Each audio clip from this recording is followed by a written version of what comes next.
I'm hiking through the Indiana Dunes National Park.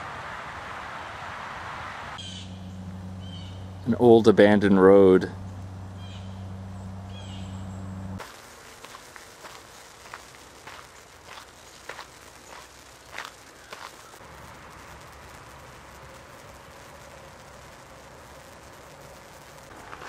Hello, my name is Will Buchanan, and I'm walking all the way across the country for more freedom on a project called the Walk for Liberty.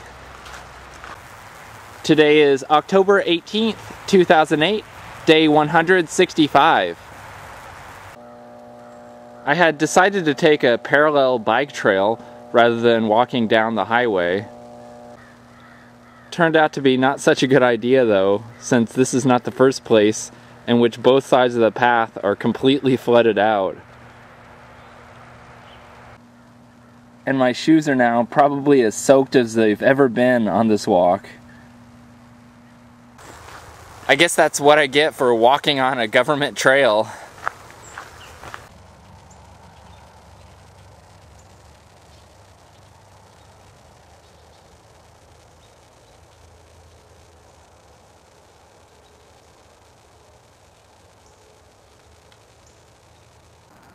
Correction, now my foot's as soaked as it ever has been on the walk.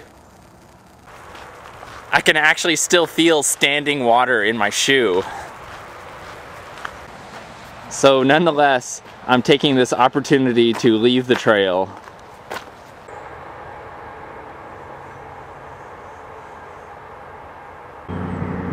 Fire danger today? Impossible!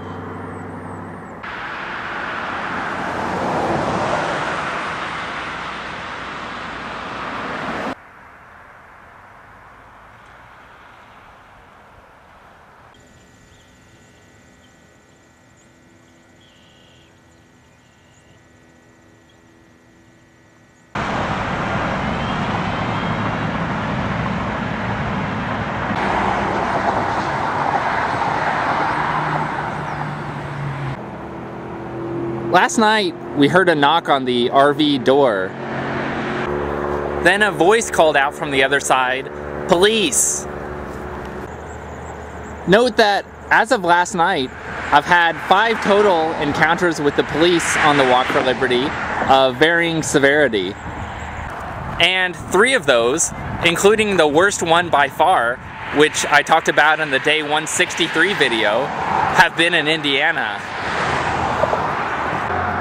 Anyway, Brooke went out to talk with the policewoman.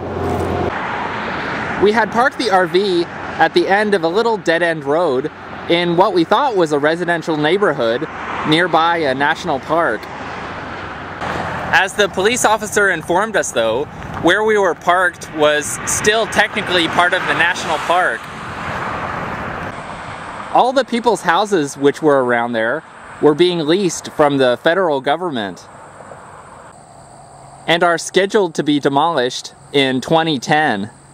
The police officer told us that her department would have had no clue that we were parked out there if not for the fact that one of the neighbors had called in to snitch on us. We were clearly hurting no one. Parked at the end of a secluded dead-end road with trees all around us. And there weren't any houses around to be an eyesore in front of. I have no idea what their reasoning was for calling the government on us. Perhaps they thought we were terrorists hiding out in an '86 RV. Or maybe they were ticked off that their house was being demolished in 2 years by the government and ironically decided to call the government to take it out on us. Is this country becoming a snitch society? It seems that if someone sees something they don't like, rather than calmly approaching the person and discussing the matter like human beings, or better yet, if they're not hurting anybody, just leaving them alone, they often run and tell the goons of the government, aka the police. Then, instead of the cops using some intelligence on occasion, and if the complaint sounds ridiculous, telling the person to go fly a kite, it seems they're obligated to go out and investigate each and every complaint. This snitchery is not just limited to people initiating it, unfortunately. I've heard of government programs where people are encouraged to snitch on others, even if it's for an infraction in which they're not hurting anyone else. As reported by the internet radio talk show Free Talk Live,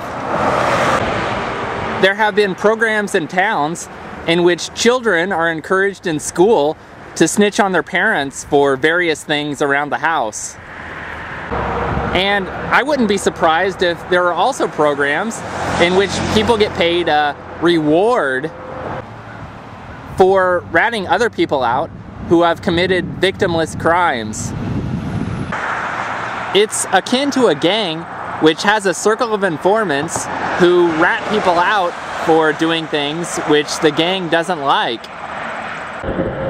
And of course, those informants themselves are being paid with money, which the gang has extorted or stolen from other honest people. It's a rather insidious little racket as the gang recruits more and more informants. And the people act more in line with how the gang wants them to behave, and further from how they really want to live, for fear of being punished. It's time to take a stand against the gang for bullying us around. And rather than turning our neighbors in for actions which have hurt no one, to instead band together and work on dismantling the gang. Hoosiers for Ron Paul, not for McBama. I walked just over 21 miles today, and here are my GPS coordinates. If you do your shopping at Amazon, please consider giving the Walk for Liberty a percentage of your purchase by shopping at amazon.walkforliberty.com. This is Will Buchanan, signing off.